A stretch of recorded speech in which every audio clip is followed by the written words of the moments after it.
All right, music fans, welcome back. It's Dave. It's the Real Music Observer, observing real music in real time for real people just like you, just like me.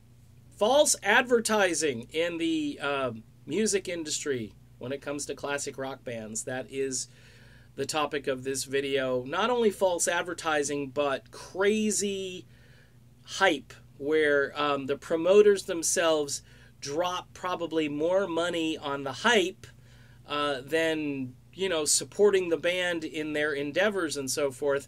The advertising is probably first rate, but the music may not be first rate. It may be second or third rate. Examples, obviously, the big one right now, the glaring one, is Fleetwood Mac, although some people just seem like it's great, and I've explained why. I'll further explain that in more videos. But you've got other bands like Rat is on tour right now, and, you know, Stephen Pearcy had a rough few appearances and probably spooked a lot of fans who wanted to go see.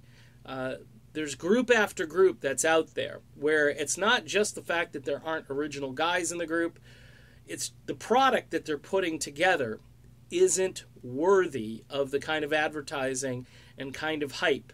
You've got the marquee name up on the bulletin, up on the board, whatever that is. Okay, whoever that is, I don't care. On any given night, you can go to a city and probably see an old band that is not performing anywhere near their peak and spend top dollar on tickets, and the advertising machine behind it is propelling the hype and making fans just go, okay, this is a great opportunity for me to see so-and-so. Another thing that's driving this is obviously the current music scene.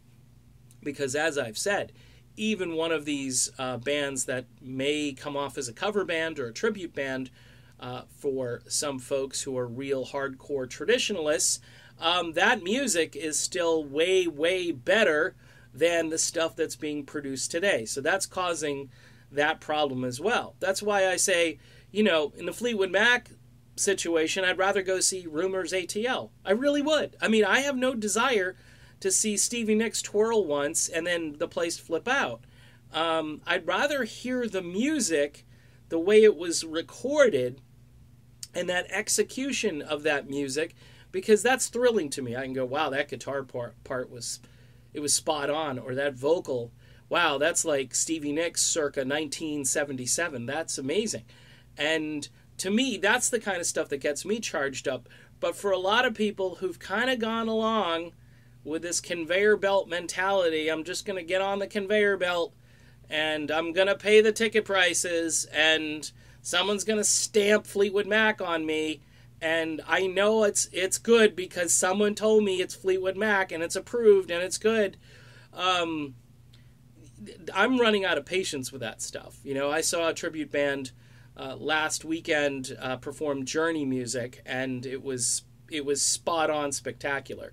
But if you tell people you're going to see a tribute band, yeah, I didn't pay barely anything to go see the show, and the show was awesome. You got access to all the people up there. These people study every nuance of the group back in its prime, and they execute the music almost flawlessly. Yeah, it's kind of a cool thing, you know, and it's really the future. It would be nice if there was a support system for new music that's coming out, and I have a top 20 on YouTube, and I put it out every week, and people pretty much ignore it, but these are some familiar groups, some new groups, and it's all listenable. It's all like a kind of a top 40 sound or a top 40 mainstream rock sound, but nobody cares. Nobody cares because you can drive around the country and you're not going to hear this anywhere on the radio. You're not even going to hear it on, like, you got your Sirius satellite radio and all that stuff you pay for. Nope, you're not going to hear it for the most part. Maybe inside of a genre, but you're not going to hear it all mixed up like you used to in the old days, in the heydays of top 40 and top mainstream rock charts. So this problem is only going to continue, and it's going to get worse. Fleetwood Mac illustrates that. There are other bands that are out there I could focus on. I talked about Rat. I mean, Great White has a new singer, Mitch Malloy. I love Mitch, but he doesn't sound anything like Jack Russell. It's a completely different sound.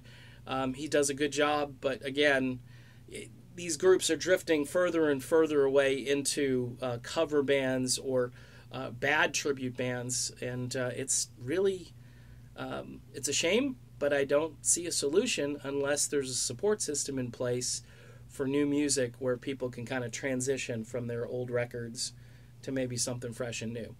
All right, done. Be back soon. See you then.